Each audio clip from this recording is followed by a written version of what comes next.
രാജീവ് ചന്ദ്രശേഖരന്റെ ആദ്യത്തെ തെരഞ്ഞെടുപ്പാണ്. അദ്ദേഹം സംസ്ഥാന അധ്യക്ഷനായി വന്നതിന് ശേഷം നടന്ന ആദ്യ പരീക്ഷണമാണ്. അപ്പോൾ ഈ അധ്യക്ഷ പരീക്ഷണം തന്നെ വിലയിരുത്തപ്പെടുന്ന ഒരു സാഹചര്യമുണ്ടല്ലോ. 12,000+ ഇല്ലെങ്കിൽ രാജീവ് ചന്ദ്രശേഖരന്റെ നേതൃത്വത്തിന് തന്നെ ഒരു ചോദ്യം ചിഹ്നം വരും എന്ന് ഞാൻ പറഞ്ഞാലോ? ഞാനതിനോട് യോജിക്കില്ല. തെരഞ്ഞെടുപ്പിൽ ഫലം എങ്ങനെയാവും എന്ന് പ്രവചിക്കാൻ നമുക്ക് ആർക്കും സാധ്യമല്ല. ഇപ്പൊ അങ്ങ് പറഞ്ഞു 2016 12,000 വോട്ട് കിട്ടിയെന്ന് അങ്ങ് പറയുന്നു. എന്നാൽ 2021 അത്രയും വോട്ട് കിട്ടിയിട്ടില്ല. 2016 BDJSന്റെ സ്ഥാനാർത്ഥിയായിട്ട് ശ്രീ ഗിരീഷ് മേക്കാട് മത്സരിച്ചപ്പോഴാണ് അവിടെ 12,464 വോട്ടുകൾ വന്നിട്ടുള്ളത്. എന്നാൽ അതിനടുത്ത തെരഞ്ഞെടുപ്പിൽ 2021 BJP സ്വന്തം ചിഹ്നത്തിൽ സ്ഥാനാർത്ഥിയായിരുന്നു TK അശോക് കുമാറിനെ മത്സരിച്ചപ്പോ അവിടെ 8,500 വോട്ടുകളാണ് വന്നിട്ടുള്ളത്. വോട്ടുകൾ കുറയുകയാണ് ചെയ്തിട്ടുള്ളത്. ഈ പറഞ്ഞതുപോലെ 17,500 വോട്ടുകൾ വന്നിട്ടുണ്ട്. എപ്പോഴാണ് വന്നത്? 2024 ലോക്സഭാ തെരഞ്ഞെടുപ്പിൽ. പൊതു തെരഞ്ഞെടുപ്പിലെ വിഷയങ്ങൾ വേറെയാണ്. ആളുകൾ വോട്ട് ചെയ്യാൻ അവരെ പ്രേരിപ്പിക്കുന്ന ഘടകങ്ങൾ വേറെയാണ്. അവിടെ രാജ്യം ഭരിക്കുന്ന പാർട്ടി ആരാണെന്ന് തെരഞ്ഞെടുക്കാനുള്ള വോട്ടെടുപ്പാണത്. അവിടെ അവര് എടുക്കുന്ന പ്രയോറിറ്റീസ് അല്ല ഒരു നിയമസഭാ തെരഞ്ഞെടുപ്പിൽ. ആ പ്രയോറിറ്റികളല്ല പഞ്ചായത്ത് തെരഞ്ഞെടുപ്പിൽ ആൾക്കാർ ചെയ്യും. അവിടെയൊക്കെ വ്യത്യാസമുണ്ട്. ലോക്സഭാ തെരഞ്ഞെടുപ്പിൽ വന്നപ്പോൾ 17,500 വോട്ടുകൾ K സുരേന്ദ്രൻ മത്സരിച്ചപ്പോൾ കിട്ടി.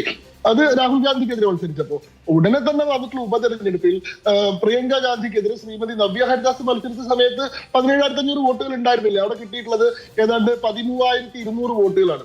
അതായത് BJPയുടെ അവിടുത്തെ കേഡർ സ്ട്രെങ്ത് എന്ന് പറഞ്ഞാൽ എത്രയാണ്? 2011 തെരഞ്ഞെടുപ്പിൽ അവിടെ BJPക്ക് 4,500 വോട്ടുകളേ ഉള്ളൂ. ആ വോട്ടാണ് ഈ 2016 തെരഞ്ഞെടുപ്പായപ്പോ 12,600 ആയത്. അത് സ്വിംഗ് വോട്ടുകളാണ്. ഒരു പ്രത്യേക സാഹചര്യത്തിൽ 2014 നരേന്ദ്രമോദി സർക്കാർ അധികാരത്തിൽ വന്നതിന് ശേഷം രാജ്യത്തുടനീളം ഉണ്ടായിട്ടുള്ള സാഫ്രൺ സർജിൽ എല്ലാ മണ്ഡലങ്ങളിലും വോട്ട് വർദ്ധിച്ച പോലെയാണ്. 2021 എല്ലാ മണ്ഡലങ്ങളിലും വോട്ട് കുറഞ്ഞ സമയത്ത് നിലമ്പൂർ മണ്ഡലത്തിൽ വോട്ട് കുറഞ്ഞിട്ടുണ്ട്. തെരഞ്ഞെടുപ്പിന്റെ ഒരു പ്രത്യേകത എന്ന് പറയുന്നത് അതിന്റെ പ്രവചനാതീതതയാണ്. അതിനെ എങ്ങനെ നമുക്ക് പ്രവചിക്കാനും സാധിക്കില്ല എന്നുള്ളതാണ്. ഉപതെരഞ്ഞെടുപ്പുകളിൽ സാധാരണ കണ്ടുവരാറുള്ള പ്രവണത BJPക്ക് വോട്ട് കുറയാറുണ്ട്. കാരണം എന്താണ്? ഉപതെരഞ്ഞെടുപ്പ് എന്ന് പറയുന്നത് പൊതുതെരഞ്ഞെടുപ്പ് പോലെയല്ല. ഒരു മണ്ഡലത്തിലേക്ക് സംസ്ഥാനത്തിന്റെ മുഴുവൻ ശ്രദ്ധയും കേന്ദ്രീകരിക്കപ്പെടുന്ന ഒരു സമയമാണ്. അവിടെ ആളുകൾ വളരെ വിട്ടുനോക്കുന്നുണ്ട്. വളരെ വാശിയേറിയിട്ടുള്ള പോരാട്ടമാണ്. അങ്ങനെയുള്ള മത്സരങ്ങളിൽ മൂന്നാമതൊരാളെ പരീക്ഷിക്കാൻ ആൾക്കാർ ധൈര്യപ്പെടില്ല. രണ്ടിലൊരാൾ. കാരണം അവിടെ ഓരോ വോട്ടും നിർണായകമാണ്. ഇയാൾക്ക് കൊടുക്കാതിരിക്കുന്ന ഒരു വോട്ട് ചിലപ്പോൾ ഇയാളുടെ ജയത്തിൽ കലാശിച്ചേക്കുമോ എന്ന സംശയം ഉള്ളതുകൊണ്ട് മൂന്നാമതൊരാൾക്ക് വോട്ട് കൊടുക്കാറില്ല. ഇപ്പൊ ചേലക്കരയിൽ ഒഴിച്ച് കേരളത്തിന്റെ ചരിത്രത്തിൽ അങ്ങനെ ഉപതെരഞ്ഞെടുപ്പുകളിൽ എവിടെയെങ്കിലും BJPക്ക് വോട്ട് വർദ്ധിച്ചായി കണ്ടിട്ടില്ല.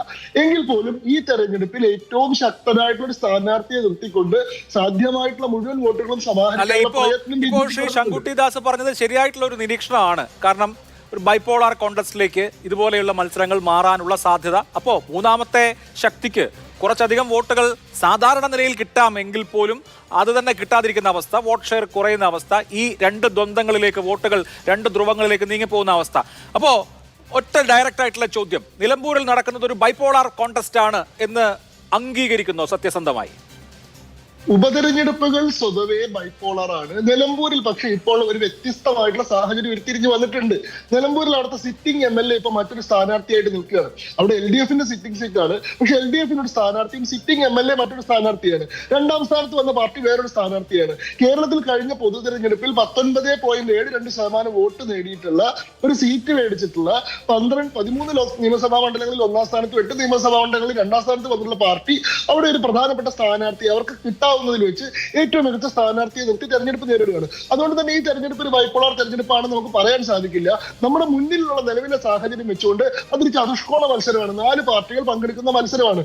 ഇതിന്റെ സാഹചര്യങ്ങൾ ഇപ്പോഴും ഉരുത്തിരിഞ്ഞു വന്നിട്ടില്ല. നിങ്ങൾ ഈ ചർച്ചയിൽ പറയുന്നു 5-ാം തീയതിക്കുള്ളിൽ മാത്രമേ ഈ തെരഞ്ഞെടുപ്പിന്റെ ശരിയായിട്ടുള്ള ചിത്രം പുറത്തു വരൂ എന്നാണ് ഞാൻ പറയുന്നത്. കാരണം PV അൻവറിന്റെ കാര്യത്തിൽ ഇപ്പോഴും വ്യക്തത ഉണ്ടായിട്ടില്ല. PV അൻവറുമായിട്ട് ഒരു ചർച്ചയും ഇനി ഇല്ല എന്ന് VD സതീശൻ പറഞ്ഞതിന് ശേഷമാണ് രാഹുൽ മാങ്കൂട്ടത്തിൽ അദ്ദേഹത്തെ വീട്ടിൽ പോയി കണ്ടത്. ആ അധ്യായം അടഞ്ഞ അധ്യായമാണ്, വാതിലടഞ്ഞു എന്ന് പറഞ്ഞതിന് ശേഷമാണ് അടൂർ പ്രകാശ്, UDF കൺവീനർ ആയിട്ടുള്ള അടൂർ പ്രകാശ് പറയുന്നത് ഈ പത്രിക പിൻവലിക്കാനുള്ള സമയമുണ്ടല്ലോ, പത്രിക പിൻവലിച്ചതിന് ശേഷം ആലോചിക്കാം എന്ന് പറഞ്ഞത്. അതായത് അവർ ഇപ്പോഴും പ്രതീക്ഷിക്കുന്നത് PV അൻവറെ അനുരഞ്ജനത്തിലൂടെ തങ്ങളുടെ പാളയത്തിലേക്ക് കൊണ്ടുവരാൻ സാധിക്കുമെന്നും ഒരുപക്ഷെ PV അൻവർ പത്രിക പിൻവലിക്കുന്ന സാഹചര്യം ഉണ്ടാവും എന്നുള്ളതാണ്. ആ ശ്രമത്തിൽ UDF ശ്രമിച്ചുകൊണ്ടിരിക്കുകയാണ്.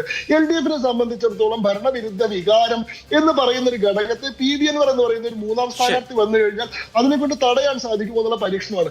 ഇനി മറ്റൊരു കാര്യം, ഞാൻ ഒരു കാര്യം കൂടി സാന്ദർഭികമായി സൂചിപ്പിക്കട്ടെ.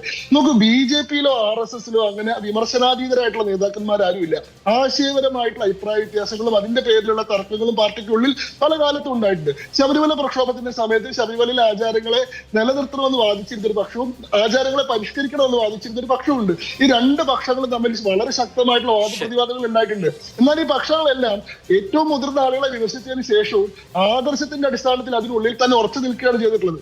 അന്ന് ഈ പറയുന്ന വിമർശകരെ മുഴുവൻ വിളിച്ചിട്ട് സംഘവേശം എത്രയാണെന്ന് ചോദിച്ചിരുന്ന, സംഘാദർശം എന്താണെന്ന് പഠിപ്പിച്ചു കൊടുത്തിരുന്ന ആളുകൾ തങ്ങൾക്ക് സീറ്റ് കിട്ടിയില്ല എന്നുള്ള കാര്യം പറഞ്ഞ് രാത്രിക്ക് രാത്രി വേറെ പാർട്ടിയിലേക്ക് പോയിട്ടുണ്ട്. പക്ഷേ പ്രസ്ഥാനത്തിനുള്ളിൽ ഉറച്ചു നിന്നിട്ട് അന്ന് വിമർശനം ഉന്നയിച്ച ആളുകൾ അതേ ആദർശത്തിന്റെ പാതയിലൂടെ സഞ്ചരിക്കുകയാണ്. മരണം വരെയും അവർ മറ്റൊരു പാർട്ടിയിലേക്കോ മറ്റൊരു സംഘത്തിലേക്കോ പോയില്ല എന്നുള്ള ഉറപ്പുണ്ട്.